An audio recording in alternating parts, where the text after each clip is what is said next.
All right, guys. Part two, Jake Gay. He's back. Everybody, the skinny fat master is back, and I'm super excited to have him on again. We're going to discuss some under eating topics and why everybody is under eating and what it's doing to you. So, Jake, say hi, bro. What's up? Hi, what's up? What's up, guys? It's awesome to be back here. Oh, excited to have you, man. It's always fun to talk to like-minded people who do similar Mm, things as you, even though you are across the pond and yes. doing your own thing over there. How has quarantine and everything been in the past like couple months? In England, we basically came out of lockdown. I think it was either end of June or end of July. It's kind of Yeah, gone so fast, I can't even remember. So yeah, at the moment, like everything's open. It's just obviously like you know, I don't think face masks are mandatory, but they are like recommended. It's just so a case of like it's normal life now. It's just being cautious, so it's you don't crazy, actually dude. catch it yourself. It is crazy just the overall how cautious everybody is now. It's like we're all I wouldn't say soft, but it's kind of made us so like antisocial, even though we aren't already anti or we, like smartphones and everything. Technology has made a lot of people antisocial. We don't stare look at people in the eye in public. Like now we like watch if we like run into somebody, it makes us like weary. I don't know, man. It sucks. It was funny. I had a conversation with an older gentleman the other day, and we were just talking about training. It was at the gym, and I went to shake his hand. I was like, "Oh crap, do you not want me to do that?" And he's like, "Son, I'm 75 years old. A handshake ain't gonna do shit to me." And I was like, "That's fucking awesome." Like that right there. Like I don't know. It's just and I think he was a war vet as well. Like he's like this stuff. Like I would love to shake your hand. Like that's pretty much what he said, and I was like, I love that. That's freaking cool. And that's the stuff that I want people to like kind of like have more of. I want like the younger generation, and I guess I'm not old, but like the teenagers and the people who are consumed with technology have never not had technology in their hands to like interact with older people to like actually get like human connection. And I don't know, man. Yeah. It's something that I've definitely missed, and being back in the gym and talking to people and just being. I mean, the podcast has been really awesome, but it's more about the human connection and actually like diving into someone's past, learning about them and being curious about why someone is the way they are. As a coach, I'm sure you have to be curious at all times when it comes to like one-on-one calls and just getting to know your client. I don't know. I was actually curious. Do you ever do Enneagram tests for or like personality tests for your clients so you can better like understand them?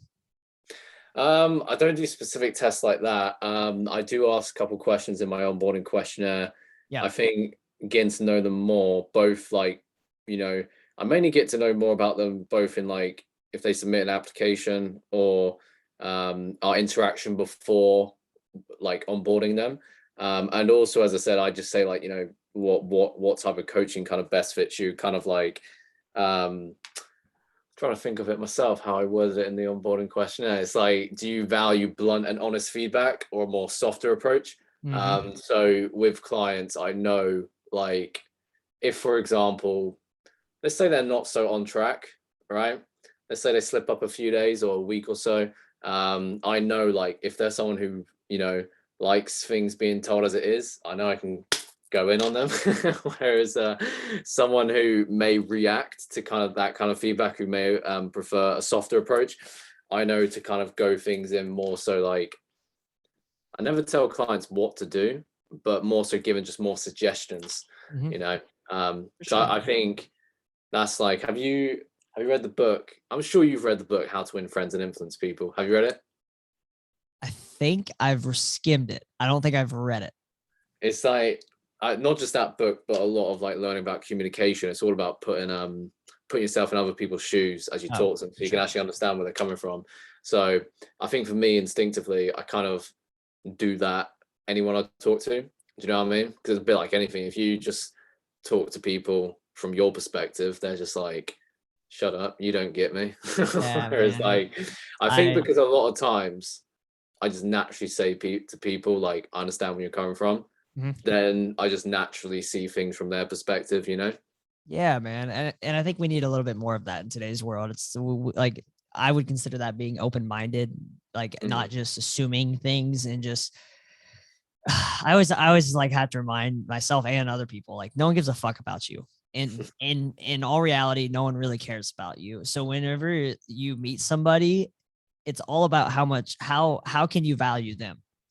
And you have to do that without like begging to give value to them. You have to do that in a curious way. You have to do that in a strategic way to where the conversation that you have might lead to something down the road. It might benefit them to know you versus, hey, I'm this, I can help you, I could do all this. Like that's braggish. Like That's it's idiot. just, it sucks. And like, but people do that unaware. Like they're super unaware that they do it. They just think that, especially with the pandemic, being by themselves, like creating, like doing their own research, having their own thoughts and opinions, and not being able to really discuss them.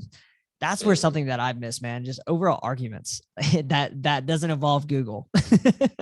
Like actually just diving in and like, I'm not saying like unhealthy arguments. I'm just literally just like conversating with friends on their opinion and why they think that way. And I think like diving into that and just being curious and actually stepping in their shoes, feeling a little bit more balance in the situation to where they cannot feel like you're there, that you're attacking their ego and your egos are kind of combined. That's like pure flow state. Like you could actually dive into somebody and be like, whoa, dude, like tell me more about that. And then they just actually dive into it and they love it. I don't know. Random topic, but something that I've always loved and I miss when it comes to human interaction. But today we're going to talk about the pandemic, under eating. Under eating. That is a very, very common topic between the people that Jake and I work with. Jake, go ahead, dive into how do you view under eating, and what is like the biggest, like first step that you take whenever someone comes to you and they're under eating? Yeah, that's a good question. I think under eating sounds like a definition. You can't really define it because it's somewhat not objective, sorry, subjective, where Objective. it's like Yes. under eating for someone could be like eating less than 2,000 calories a day. Someone else could be under 1,500, whatever, right? I think under eating is literally just is eating less than what your body actually needs, even if your goal is to lose body fat. It's like if I have a client who's like, let's say their maintenance is around 2,500. We know that, okay, to lose body fat sustainably, 2,000 calories a day, and they're coming to me eating 1,000 calories a day. Like that's less than a freaking 12-year-old, right? Like that's under eating. That's scary. Yeah. So naturally, like as we know, under eating, it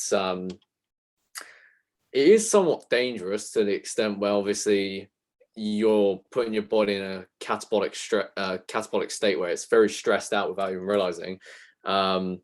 Because as I said, your body needs energy to survive, and honestly, those energy come in the form of calories. And if you're consuming far fewer calories and energy than it needs to maintain a form of homeostasis, then it creates a whole load of side effects you don't even want because your body can't actually function properly. Do you know what I mean? It's a bit like I don't know, trying to drive somewhere really far on like a tank that's like a quarter full, and Yeah. then you're revving the engine on an empty tank, like go, and it's like, we're empty, man. We need more fuel. Yep. Right. So I think it really depends on the situation for the client, because I think I've even had clients who, as I said, want to lose body fat, have quite a bit of body fat to lose. There you go. Hey, how about this to make your mind more focused? Okay, let's talk about the person that comes to you who has low or a moderate to high body fat percentage and low to moderate muscle fat or muscle mass, not muscle fat. That didn't make sense. Muscle mass. That's literally the typical So skinny someone guy. who has not really strength trained a whole lot in the past year, someone who's under eating, but they're also considered overweight because their muscle mass percentage to their body fat percentage is low. I think it depends, because there's people that come to me who are under eating and those who are overeating. So this is the thing with like skinny fat. It's like, because I've got a lot of experience with working with so many people, it's like there's no like one size fits all. No. So like some clients, you can get two clients, for example, who are very similar. but one may need to actually eat at maintenance to ramp their metabolism up because it's so slow because they've literally starved their body.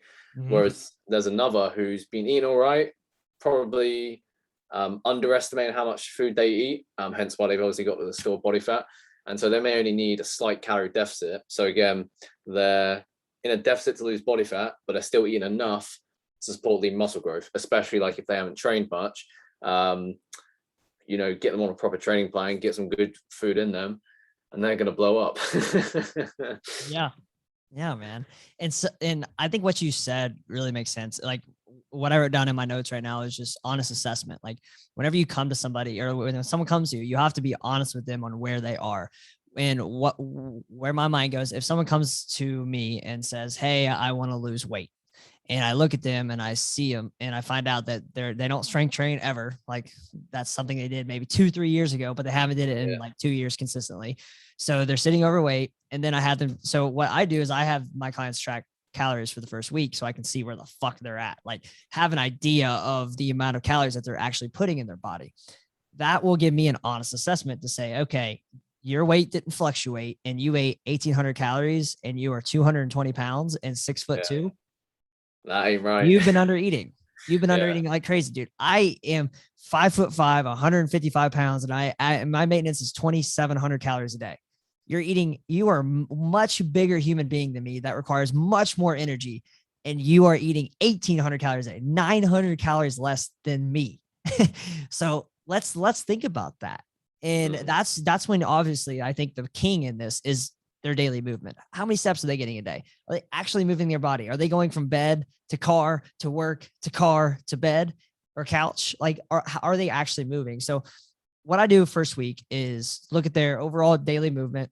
So their steps mostly, kind of get an idea of what their work is like. So like if they're doing something manual labor, they could be they could be actually eating pretty well out of maintenance, but their calories expended is fucking massive. They're getting 15,000 steps a day and they're always tired. They're like, dude, I don't know. It's just my job. I'm like, no, bro, you're not eating enough for how much you're moving. So I think like overall, the honest assessment of what they do for a living. So what their day consists of, their daily movement mixed with their macronutrient intake, I think is the thing that gets me ready to help somebody. Like that gives me enough biofeedback to say, hey, this is the route you need to take.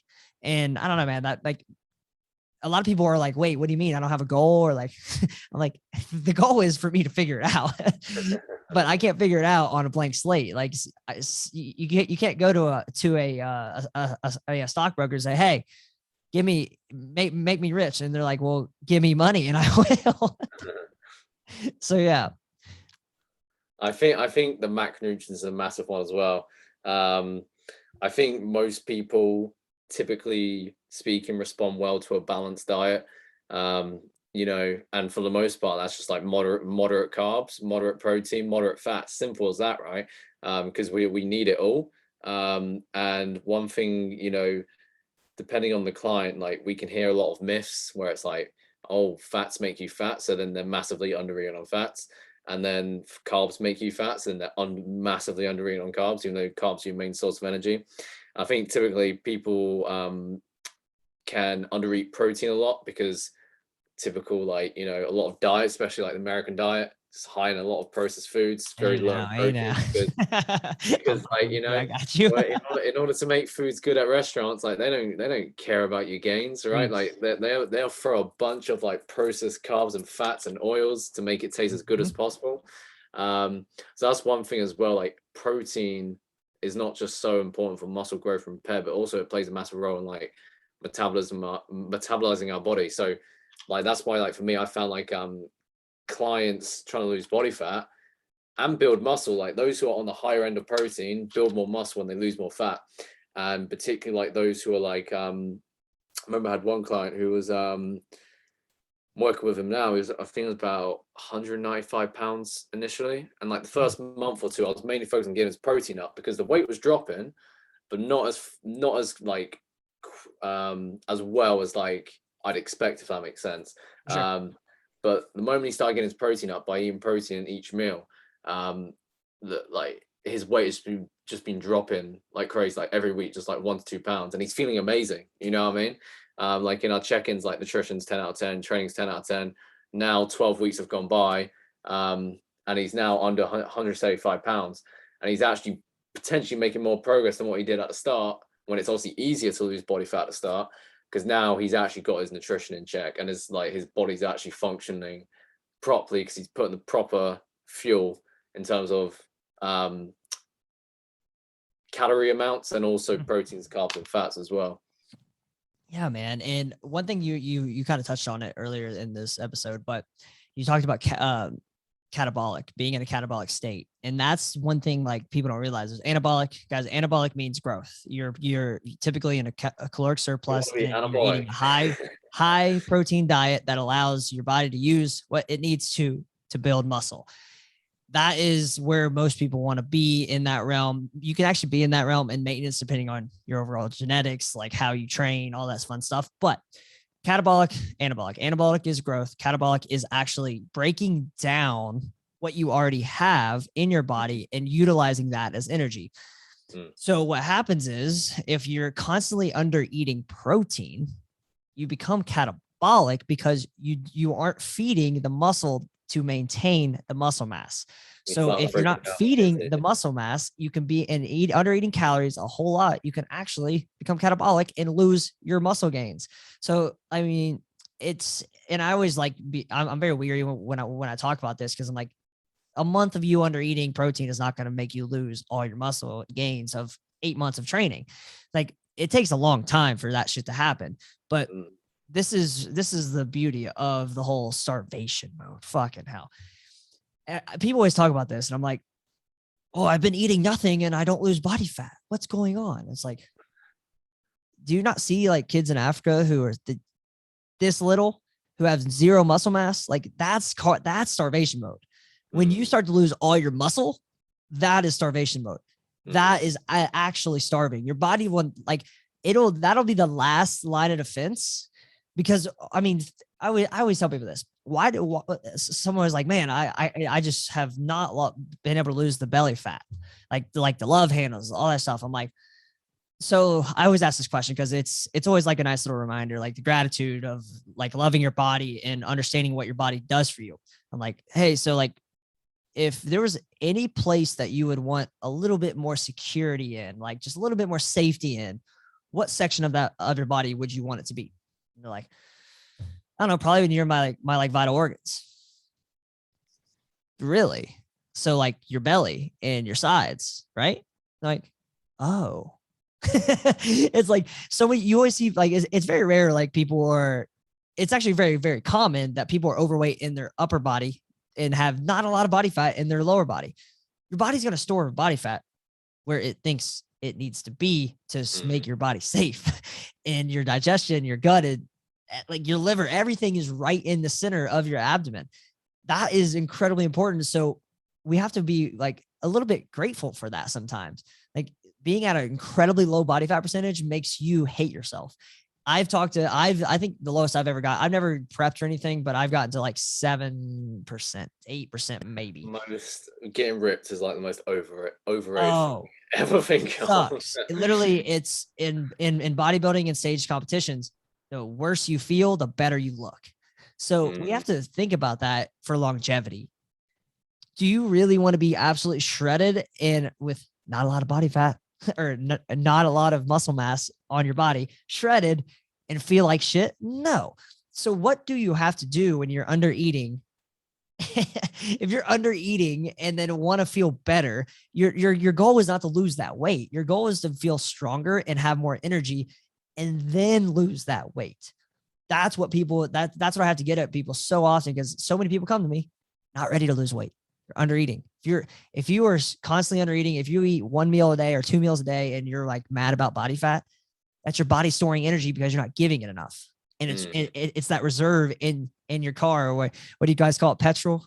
Is that the term? Petrol or diesel? Petrol. Yeah. So that's what that's usually like a little like like an aha moment. Like, that makes sense.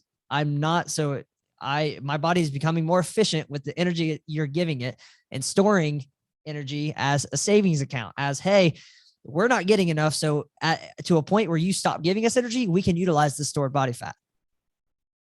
And that like is usually the big aha moment in why they are the way that they are. So they can understand like, hey, maybe I do need more energy so I can do the things that I want to do. I can go on hikes. I can exercise. I can go out with friends and like, walk around town. Like I can do these things without feeling exhausted because I'm giving myself the fuel necessary to do that stuff. I don't know. It's something Yeah. I like, that big aha moment that a lot of clients like, that makes sense. Fuck, I'm wrong. Yeah, I think it's important to kind of stay around a healthy body fat percentage. Sure. And because like anything, it's like you may look better being shredded, but it's just like the cons just far outweigh the pros. You know, you feel shit, and it's like we want to get in shape because we want to feel better. You know, and it completely defeats the point of it. And obviously, if you get too lean, then it's that same thing with being catabolic again, where instead of actually being in a state where you don't know what you're doing and your body starts breaking down parts of your body you don't want to, the same goes with your body if you're ripped in terms of your hormones and everything. Absolutely, man. And I think this would be a very beneficial thing for people, for all of the listeners here, is some signs that you are under eating that aren't obvious. So like, I'm not saying like, hey, obviously you could track your food. And if you're a male that's over 180 pounds and you're not eating 2000 calories a day and you're not losing weight or gaining weight, you're under eating. So there is obvious tells, but if you're not willing to track your food, how about this? How much sleep are you getting? And what's your quality of sleep? What's your digestion like? If you are, or if you're only going once a day on average, probably slow. Your lymphatic system is not in an ideal spot, and you're probably under eating because your body is being more efficient with the calories that you're giving it, which means it might slow down digestion because, guys, that takes energy. That's a parasympathetic state. Your body does that naturally without you doing anything. So our body's constantly burning energy. We're a massive, just it's crazy. If you look at the amount of cells in our body, it's like trillion something. I don't know. It's a couple trillion cells. We are a walking energy. We are literally just a walking factory of energy. And we have to realize that. So first off, digestion and sleep. What is that like? Are you tossing and turning at night? Are your sleep habits shitty? Are you waking up tired as fuck? That's a sign that you're under eating, especially carbohydrates. Carbohydrates help manage stress, which help manage.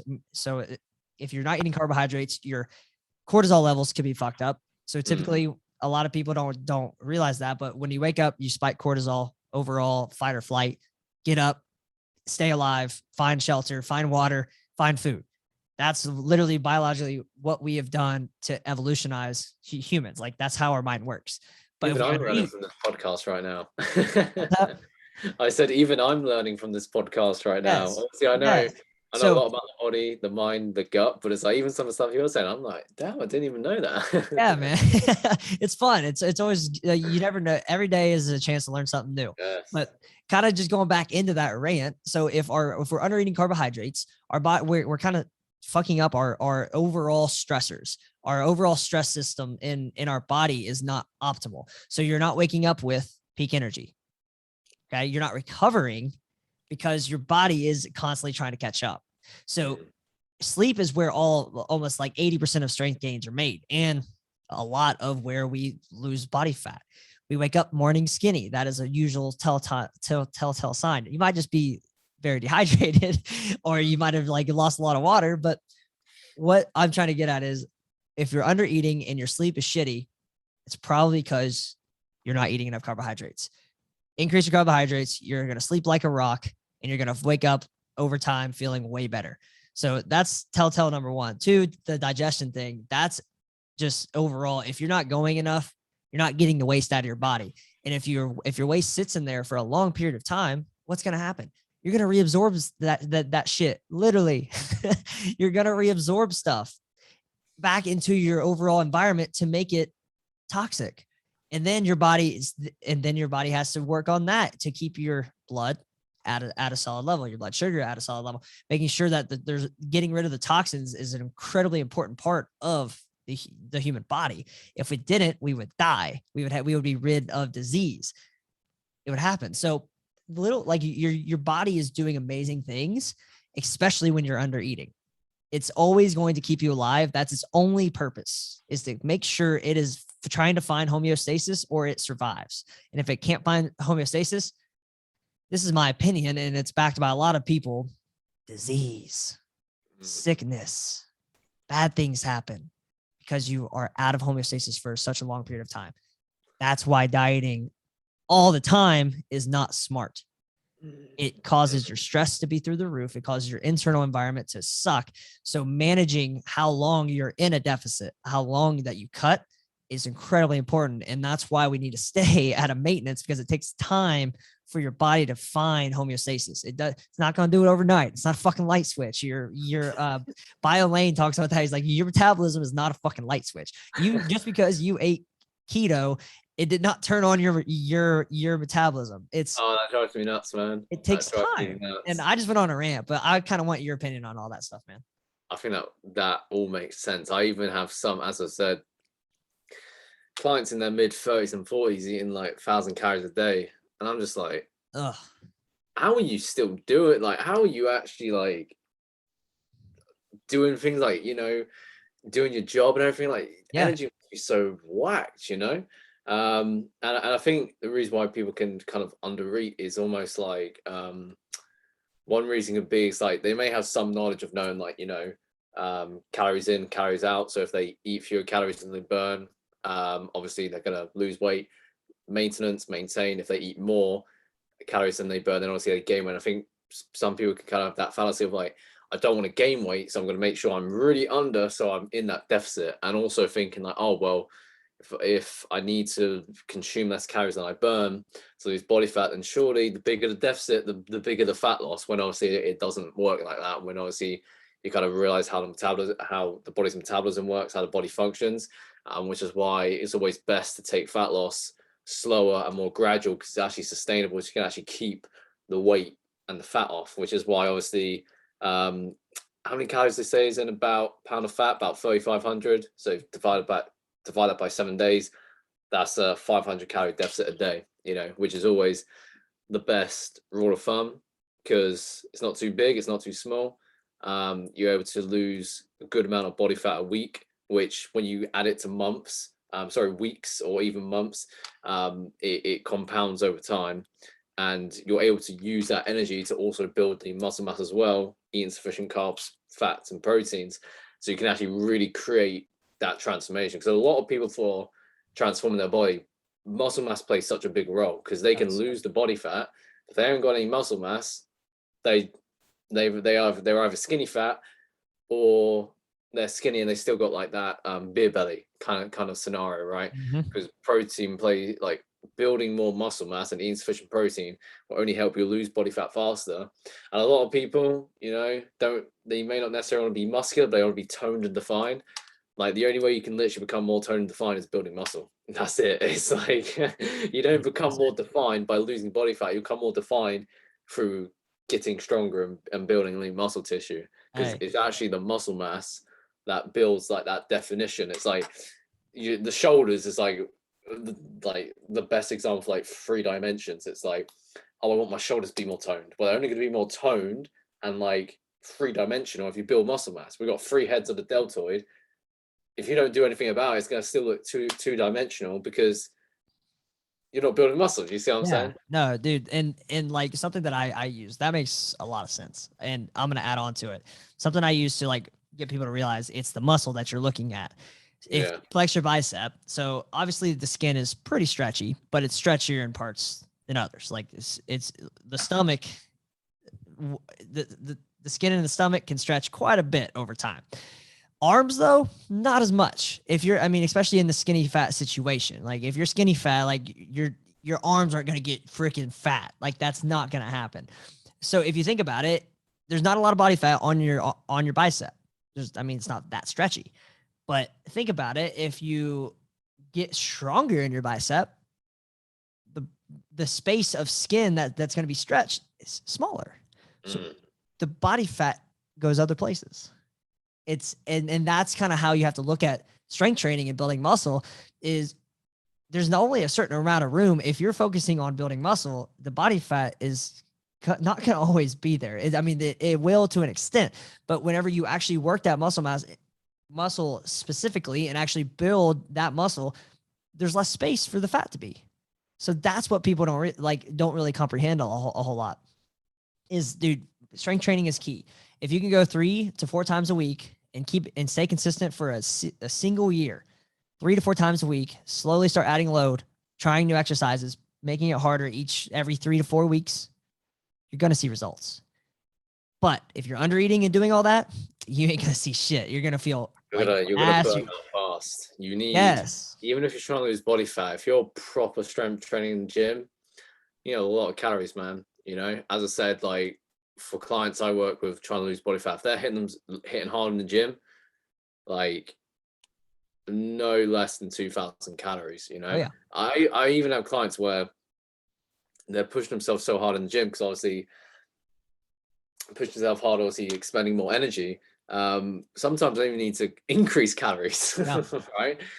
Because as they're building muscle mass as well, their total daily energy expenditure is increasing, and that's why protein is so important, is even for fat loss, because when your metabolism is so slow and so low, it's like anything. If someone's like metabolism is like, let's say, burning 2,000 calories a day, for some people like 1,500 may not seem a lot. They may still be hungry, but if you're training in the gym 3-5 times a week or at home, and as you're building muscle like that like maintenance of 2,000 can ramp all the way up to 2,500, and that's like the difference of being able to eat an extra meal or not. And that could be the difference between like being satiated and full versus being like my freaking stomach is just rumbling all the time.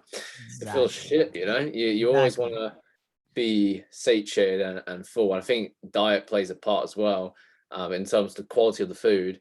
It's like, I'm not sure if you've seen like studies where it's like there can be like one group who are eating like really good whole foods and another group that are eating like fast food.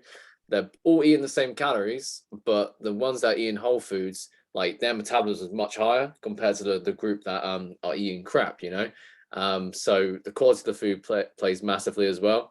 And you overall, like, you know, we say movement is medicine, food is medicine as well. Like it's all like we say calories in, calories out. It's also energy in and energy out. Whereas like we think food is energy. So if you put good energy in your body, you're gonna get good energy out. But if you put shit food and shit energy in your body, you're gonna feel shit out, you know? Absolutely, dude. It's dude, strength training is key. That's all I gotta say. It's if you build muscle mass and actually go through a strength training phase, your body is going to be requiring more protein, aka more energy, to maintain the said muscle mass. So what does that mean? It means if you get stronger, you can eat more food daily. You can enjoy yourself. Who doesn't want to eat more food, man? Dude, I don't know how many times, or I don't know how many more people need to see an absolutely massive shredded person on Instagram or fucking any social media eating a cheeseburger and saying, I do this like 3 times a week. That's awesome. But we don't want to compare ourselves to that. It's more in line of realizing that if you can build an awesome physique and put in a work for 2 to 3 years and get to a point that you're really, really comfortable with and really enjoy, you're going to be able to eat more food. You're going to be able to do more things with your friends and family. You're going to be able to go to holiday and have an absolute blast without worrying about gaining a pound or 2. Like you can actually enjoy and live your life and be present and actually change your perspective on how you used to think. Strength training is key, man. It prolongs life. Ask any old person in the gym why they're there. So they can live longer. They're not there because they want to get abs. No, they are there because they want to live longer and they want to protect their body and joints and stay healthy. So boosts your immune system like crazy too. It does, man. It does. It literally prolongs life and it keeps our bones healthier. It just protects our overall internal system for feeling good. And also it comes with confidence. It comes with the clothes fitting better. There's so much more to this, but I think one thing that, if I could say one thing that a lot of people who are in a skinny fat stage don't do, and I highly recommend they start doing when it comes to maybe just tracking your own progress, body measurements. Guys, throw away the scale. If you're skinny fat and your goal is to get stronger, Screw the scale. do not weigh yourself. Yeah, it's Do not it, weigh yourself. Have an energy like a little doctor chart that says, what's my energy today? 1 out of 10, 1 being dead, 10 being ecstatic or on Molly. So what it like, focus on your energy levels, focus on your sleep, focus on your body measurements and pictures. Body measurements are huge. You're going to reach. photos are massive as well. It does. Photos are the biggest one. Photos and measurements, because photos sometimes if they're skinny fat, they only see the fat, but the measurements actually show that you're getting stronger. You can actually see that your arms are getting bigger. You can actually see the number of it being 17 inches to 18 inches. You can see that. And that's data that is proving that you're working, because that what always happens, not always, but most of the time, I'd say, when someone starts a strength training phase, maybe they're really skinny, maybe they're a little bit skinny fat, and they're a little bit intimidated by the gym, all this stuff. They get a month in, they don't see what they wanted to see. They don't look like the person that they want to look like, and then they give up. And then they assume that they're just always going to feel like this and always going to look like this, so they just got to get used to it. Guys, that's so far from the truth. It's absolutely ridiculous. So far from the truth. I used to think that way when I was 17 years old. Thought I'd always have little arms, thought I'd never be strong, hated exercising. Completely different person now. It takes time, but it also takes changing your belief patterns, changing your limiting beliefs, and challenging what you actually see every day, what you focus on. This is what coaching does for people. It allows them to open their mind up. It allows them to focus on what's important and stop worrying about the bullshit that's out there that's trying to sell you shit diets and shit 4-week arm blasters. Like there's really a lot of shit out there, guys, especially with how like 2020 causes this market to be incredibly saturated. A lot of people are just now online coaches. They're all online coaches. When in reality, find someone who you actually enjoy talking to, find someone who you trust, find someone that you actually want to learn from, not find somebody because you like their body and you like how they look, because you're never going to look like them. Absolutely. Yeah. I think with what you said as well, with like tracking progress, like I still get clients to weigh themselves because it gives some indication. Absolutely. But the main thing we focus on is like strength. If they're gaining, if they're setting personal bests in their training, they're building muscle mass, which is most important for skinny fat, and progress photos as well. Like I once had one client who had a typical kind of dad bod in his mid 30s or 40s, and in 12 weeks I think he gained like 4 pounds, but he lost 9 centimeters off his waist. Exactly. And literally like his after photos, like you could see midsection was basically flat, like chest, shoulders, you know. He had a goal like a gymnast kind of physique. Obviously he didn't look like a gymnast, but he had like a base of like, you know, the kind of like characteristics that a gymnast's physique would kind of possess. Yes. And again, that's what I said to him, man. It's like you can't knock yourself down on the scale, because with skinny fat, you got to build muscle mass, and muscle mass weighs more than fat, especially as well. A lot of people skinny fat dehydrated as heck, needs to drink a ton more water, and water weight's going to weigh. Even clients I get taking creatine's going to add a few pounds because of water weight and retention. But those aren't bad things. A lot of people with weight, they see weight as fat, when it's like you see an iceberg behind me. It's the tip of the iceberg, man. There's so many more elements to weight. And I'm not saying don't track your weight. That's like that's not what I'm trying to get at. It's more of the line, if you struggle with not seeing the weight go down, track other measurements. Get a better idea of maybe why that weight's not going down. Are you getting stronger? Hey guys, muscle weighs a little bit more than fat does. Have you ever seen a picture between what a pound of muscle looks like and a pound of fat? Way different. So we have to, if we build 2 pounds of muscle, it might not look like that much, but 2 pounds of fat looks like a lot. So we have to, and if you're in that like hyper responder phase where you might be actually getting stronger and losing body fat, you might, like, usually this is for people who have never really built strength. They're like, your body's just craving more energy and for you to move it. There's people that doesn't happen if you've been training for a while. That's not going to happen. But the newbies, like, that will show you what is going to happen, and you can better understand. And if you are more aware and more knowledgeable on what's going on and actually look at the data versus being scared of it, that will help you better understand it.